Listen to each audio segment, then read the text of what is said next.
ఓం నమః శివాయ. ఓం నమో నారాయణాయ. ఓం శ్రీ స్వర్ణాకర్షణ కాల భైరవాయ నమో నమః. నరదృష్టి నివారణ కాల భైరవాయ నమో నమః. హరి ఓం. మా ఛానల్కి స్వాగతం. చూస్తున్న వీక్షకులకు ప్రేక్షకులకు ప్రియ కాళభైరవ బంధువులకి స్వాగతం పలుకుతూ మమ్మల్ని ఎంతగానో ఆదరిస్తూ ఉండబడిన ప్రియ సోదరీమణులకు సనాతన ధర్మ సంరక్షకులకు వీక్షకులకు జ్యోతిష్య అభిమానులకు స్వాగతం పలుకుతూ 2024 సంవత్సరం 1వ తారీఖు 1వ నెల 2024 నుండి 31/1/2024 వరకు పుట్టినటువంటి వారందరికీ కూడా ముందస్తుగా జన్మదిన శుభాకాంక్షలు. గతంలో వివాహం చేసుకున్న వారికి వివాహ వార్షికోత్సవ శుభాకాంక్షలు. అందరికీ మకర సంక్రాంతి పండగ శుభాకాంక్షలు. ఈ భోగి రోజున చిన్నపిల్లలకి భోగి పండ్లు పోయడం, ఇంటి ముందర రంగవల్లి వేయడం, గొబ్బెమ్మలను ఏర్పాటు చేసుకోవడం, సంపూర్ణ గంగిరెద్దులకు ఆహారాన్ని ఏర్పాటు చేయడం, సంకీర్తనలతో కోలాహలంగా ఇంట్లో కొత్త కోడళ్ళు కొత్త అల్లుళ్ళు సంపూర్ణమైనటువంటి సకుటుంబ సపరివార సమేత అందరికీ కూడా ఈ మకర సంక్రాంతి ఆశీస్సులతో అందరి గృహము నిత్యం అఖండమైనటువంటి ఆనందాలతో విరజిల్లాలని కోరుకుంటూ అందరికీ ఆశీర్వచనం. ద్వాదశ రాశిలో గ్రహ గమనాలు ఒకసారి వీక్షింపచేద్దాం. మేషరాశిలో గురువు, కన్యరాశిలో కేతువు, వృశ్చిక రాశిలో బుధ శుక్ర సంచార స్థితి, ధనుసు రాశిలో కుజుడు మరియు రవి సంచార స్థితి, కుంభరాశిలో శనేశ్వర స్వామి స్వక్షేత్ర సంచార స్థితి, మీనరాశిలో రాహు సంచార స్థితితో గ్రహ గమనాలు ఈ విధంగా ఉన్నాయి. జనవరి 15వ తారీఖున మకర రాశిలోకి రవి సంచారము మకర సంక్రాంతి పండుగకు స్వాగతం అని చెప్పి గమనించాలి. మీనరాశి వారు నూతన ఆంగ్ల సంవత్సర ప్రారంభకాల సమయంలో అష్టమి అమావాస్య తిథి యందు ఎలాంటి విధి విధానాలు పాటించాలో ఈ వీడియోలో సవివరంగా సంపూర్ణంగా తెలుసుకుందాం. మీనరాశిలో ఏ నక్షత్రాలు వస్తానగా పూర్వాభాద్ర నక్షత్రంలోని చివరి పాదం 4వ పాదము, ఉత్తరాభాద్ర నక్షత్రంలో 4 పాదాలు, రేవతి నక్షత్రంలోని 4 పాదాలు కలిపితే మీనరాశి. చాలామందికి పుట్టినటువంటి కాల సమయంలో డేట్ ఆఫ్ బర్త్లు లేనటువంటి వారికి పేరు యొక్క మొదటి అక్షరాన్ని అనుసరిస్తూ ఆ రాశిని తెలుసుకునే ప్రయత్నం అవుతుంది. అవి ఏ అక్షరాలు సరే పరిశీలన చేద్దాం. ది, దుమ్, శం, జా, ధా, దే, దో, చా, చి అక్షరాల వారు మీనరాశి జాతకులే. మీనరాశి యొక్క అధిపతి దేవగురు బృహస్పతి. వీరికి ఒకవైపు ఏళ్ల నాటి శని ప్రారబ్ధ సంచార స్థితిలో ఉండబడిన విషయం తెలిసినటువంటిదే.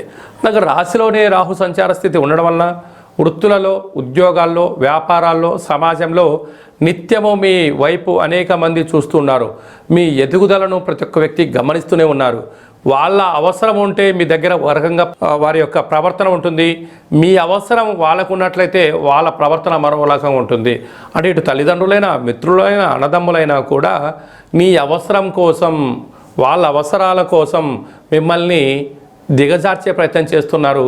కనుక ఎవరు మనవారు, ఎవరు పరాయవారు అని ఆలోచించడంలో మీకు మీరే సరిసాటిగా ఉన్నట్లయితేనే మీ ఉనికిని కాపాడుకుంటూ రాబోయే కాలంలో శత్రువులు లేకుండా చేసుకునే మానవ ప్రయత్నం మనం చేయగలగాలి. ధనాభాకు కుటుంబ స్థలంలో గురు సంచార స్థితి ఉండడం వల్ల వృత్తులలో, ఉద్యోగాల్లో, విదేశాలకు వెళ్ళాలి అనే వారందరికీ కూడా ఇది చాలా మంచి కాలం. సప్తమ స్థానంలో కేతు సంచార స్థితి ఉండడం వల్ల ప్రేమికుల మధ్య, భార్యాభర్తల మధ్య సయోధ్య, కొత్త వస్తువులు, క్రయ విక్రయాలు, భూములు యోగదాయకం అని చెప్పి గమనించాలి. భాగ్యస్థానంలో బుధ శుక్ర సంచార స్థితి ఉండడం వల్ల భార్యాభర్తల మధ్య అన్యోన్యత, అనేక కార్యక్రమాల్లో ముందస్తుగా ప్రణాళికలు రచించడంలో మీకు మీరే సరిసాటి.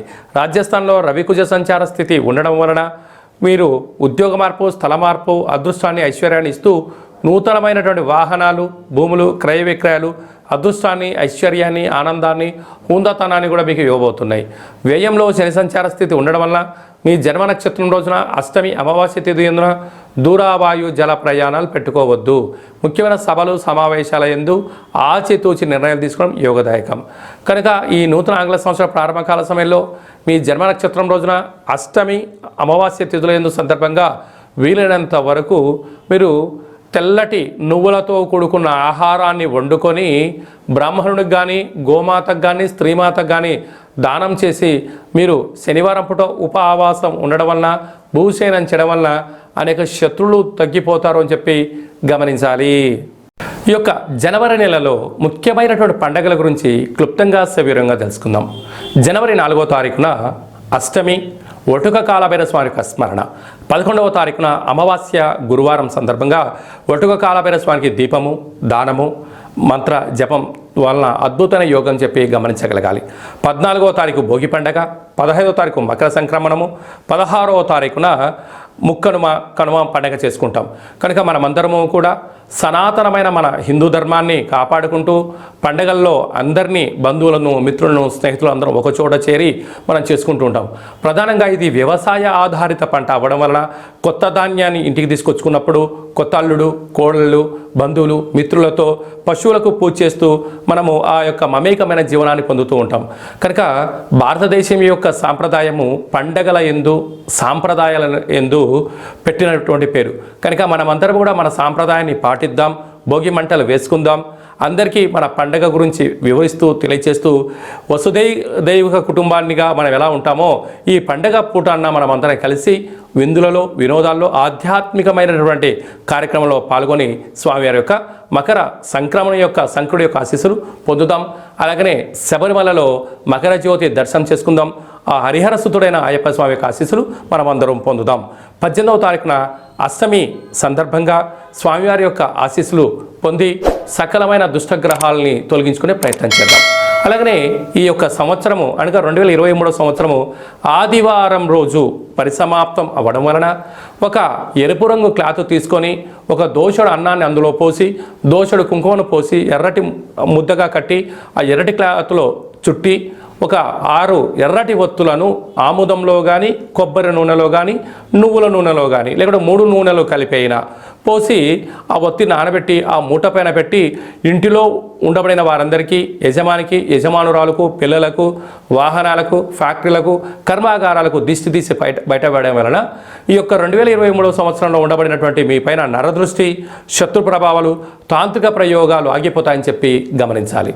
మనకు 1వ తారీఖు 1వ నెల 2024 సోమవారం ప్రారంభం అవుతుంది. కనుక ఈ 1వ తారీఖు నుండి 15వ తారీఖు వరకు మధ్య మీకు కుదిరినప్పుడు తెలుపు క్లాత్ కానీ, తెలుపు జాకెట్ పీస్లో కానీ ఒక దోషుడు తెల్ల అన్నాన్ని, ఒక పిడికెడు తెల్లటి ఆవాలను అందులో పోసి ఒక 10 ఒత్తులను కొబ్బరి నూనెలో నానబెట్టి వీటిపైన పెట్టి దిష్టి తీసి బయట ప్రవహించే నీటిలో వేయడం వలన దృష్టి దోషాలు, సకల శత్రు ప్రభావాలు, తాంత్రిక ప్రయోగాలు ఆగిపోయి ఈ 2024 సంవత్సరం అంతా కూడా సర్వత్రా శుభం, జయం, లాభానికి స్వాగతం పలుకుతూ మీరందరూ కూడా అఖండ ఆయురారోగ్యాలుగా ఉండాలని కోరుకుంటూ చేయడం జరుగుతుంది. అలాగనే ఈ యొక్క సంవత్సరంలో ప్రారంభకాల సమయం నుంచి సంవత్సరాంతం వరకు అద్భుతమైన విజయం సాధించగలగాలి అన్నట్లయితే ఈ యొక్క పాత్ర కంచు పాత్ర, స్వర్ణాకర్షణ అక్షయ కాళభైరవ పాత్ర అంటారు. ఈ యొక్క పాత్రలో 12 రాసులను అచ్చు వేయడం జరుగుతుంది. మనం పూజ చేసిన తదనంతరము మనం ఏం చేయాలంటే 2 అగరబత్తులను వెలిగించి తిప్పి ఇలా ఒక్కసారి తగిలించినట్లయితే దీనిలో ఓంకార శబ్దం రావడం జరుగుతుంది. ఇలాగా చిన్నగా తిప్పడం వలన కాళభైరవ స్వామి యొక్క మంత్ర సాధన వలన, ఉపదేశం వలన ఈ పాత్రలో ఓంకార శబ్దం రావడం జరుగుతూ ఉంటుంది.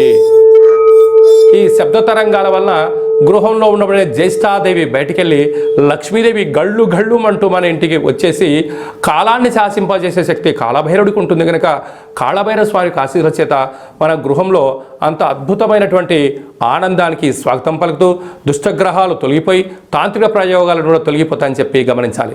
కావాలి అనుకున్న వారు ఈ కింద నెంబర్ సంప్రదించినట్లయితే ఈ యొక్క అక్షయ పాత్ర, ఒక కాళభైరవ స్వామి యొక్క పిరమిడు, ఉట్టి, కంకణము, డాలరు, కాళభైరవ హోమాన్ని చేయించి మీకు ప్రసాదంగా అందజేయడం జరుగుతుంది. కనుక అక్షయపాత్రను సొంతం చేసుకుందాం, అష్ట కష్టాలకు స్వస్తి పలుకుదాం. అలాగనే మీ వ్యక్తిగత జాతకం తెలుసుకోవాలనుకుంటున్నారా? పుట్టినటువంటి తేదీ, నెల, సంవత్సరం, పుట్టిన సమయాన్ని రాసి మీరు వాట్సాప్లో పంపించినట్లయితే మీకు సంపూర్ణంగా సవివరమైన జాతకాన్ని రాసి 100 సంవత్సరాల జాతకం రాసి పంపించడం జరుగుతుంది. పుట్టినప్పుడు గ్రహ గమనాలు ఎలా ఉన్నాయి, ప్రస్తుతం ఎలా ఉన్నాయి, రాబోయే కాలం ఎలా ఉండబోతున్నాయో సవివరంగా మీకు తెలియజేయడం జరుగుతుంది. చాలామందికి డేట్ ఆఫ్ బర్త్లో లేనటువంటి వారికి మీ పేరు యొక్క మొదటి అక్షరాన్ని అనుసరిస్తూ రాశిని తెలియజేస్తూ కాళభైరవ మంత్ర ఉపదేశం ద్వారా, ఆదేశాల ద్వారా భూత, భవిష్యత్, వర్తమానాన్ని గవ్వల ద్వారా మీకు తెలియజేయడం జరుగుతుంది. ఆసక్తి గలవారు ఈ కింద నెంబర్ని సంప్రదించి అపాయింట్మెంట్ తీసుకొని సంప్రదించగలరు. అలాగా మీ అబ్బాయి కానీ అమ్మాయి కానీ ఎంతకు వివాహం అవ్వడం లేదా, ఎందుకు అవ్వడం లేదు, వచ్చేటువంటి సంబంధం ముడిపడుతుందా లేదా, జాతక పాదాలు, గణాలు, గుణాలు కలుస్తున్నాయా లేదా తెలియజేస్తూ అలాగనే వీరికి ఎలాంటి సంతాన యోగం ఉంది, ఎలాంటి యోగాలు ఉన్నాయి, ఎలాంటి దోషాలు ఉన్నాయి కూడా సవివరంగా తెలియజేయడం జరుగుతుంది. వివాహమైన దంపతులు తరచూ గొడవ పడుతున్నారా, ఎందుకు అలా పడుతున్నారో కూడా మీకు ఆ చిన్న చిన్న సమస్యల ద్వారా మీరు పార్వతీ పరమేశ్వరులాగా కలిసి ఉండేటువంటి ఆధ్యాత్మిక సలహాలు సూచనలు ఇవ్వడం జరుగుతూ ఉంటుంది. అప్పుడే పుట్టినటువంటి మీ యొక్క పిల్లలకు ఎలాంటి పేర్లు పెట్టాలి, పేరు యొక్క మొదటి అక్షరాలు ఏంటివి, ఆ పేరులో ఉండబడినటువంటి అర్థం ఏంటి, పరమార్థం ఏంటి, వారి భవిష్యత్తు ఏంటి అనేది కూడా తెలియచేస్తూ ఆధ్యాత్మిక నామాలను మీ అబ్బాయి కానీ అమ్మాయి కానీ మనవాళ్ళకు తెలియజేయడం జరుగుతుంది. అలాగే చాలామందికి కాళభైరవ మంత్ర ఉపదేశం తీసుకోవాలి అనుకుంటున్న వారందరికీ కూడా మన యొక్క దేవాలయంలో మంత్ర సాధన ఎలా చేయాలి, ఉపదేశం ఎలా చేయాలి, మనకు కాళభైరవ స్వామి ఆశీస్సులు ఎలా పొందాలో తెలియజేయడం కూడా జరుగుతుంది. చాలామందికి వాస్తు జ్యోతిషం నేర్చుకోవాలి అనుకుంటున్న వారందరికీ కూడా మన యొక్క దేవాలయంలో నేర్పించడం జరుగుతుంది. అందరిపైన ఆ సూర్యనారాయణుడి యొక్క ఆశీస్సులు, నరదృష్టి నివారణ కలిగించేటువంటి స్వామి యొక్క ఆశీస్సులు, కాళభైరవ అక్షయపాత్ర స్వామి ఆశీస్సులు ఉండాలని కోరుకుంటూ ఆశీర్వచనం. శతమానం భవతి శతాయు పురుష సతేంద్రియ ఆయుష్యేవేంద్రియే ప్రతిష్టతి ధనం ధాన్యం బహుపుత్రలాభం శత సంవత్సరం దీర్ఘమాయు సర్వే జనా సుఖినో భవంతు లోకా సమస్తా సుఖినో భవంతు. సర్వం శ్రీ నరదృష్టి నివారణ కాళభైరవ దేవతార్పణమస్తు. ఈ వీడియో మీకు నచ్చినట్టయితే లైక్ చేయండి, షేర్ చేయండి, మా ఛానల్ని సబ్స్క్రైబ్ చేసుకోండి. మేము చేస్తున్న ఆధ్యాత్మిక వీడియోలు అందరికన్నా ముందుగా మీరు చూడాలి అనుకుంటున్నట్టయితే గంట సింబల్ ప్రెస్ చేయండి, అలాని బటన్ తెలియజేయండి. ఈ భక్తి సమాచారాన్ని భగవద్బంధులకు మిత్రులకు చేరవేయండి. మన ధర్మాన్ని రక్షించండి.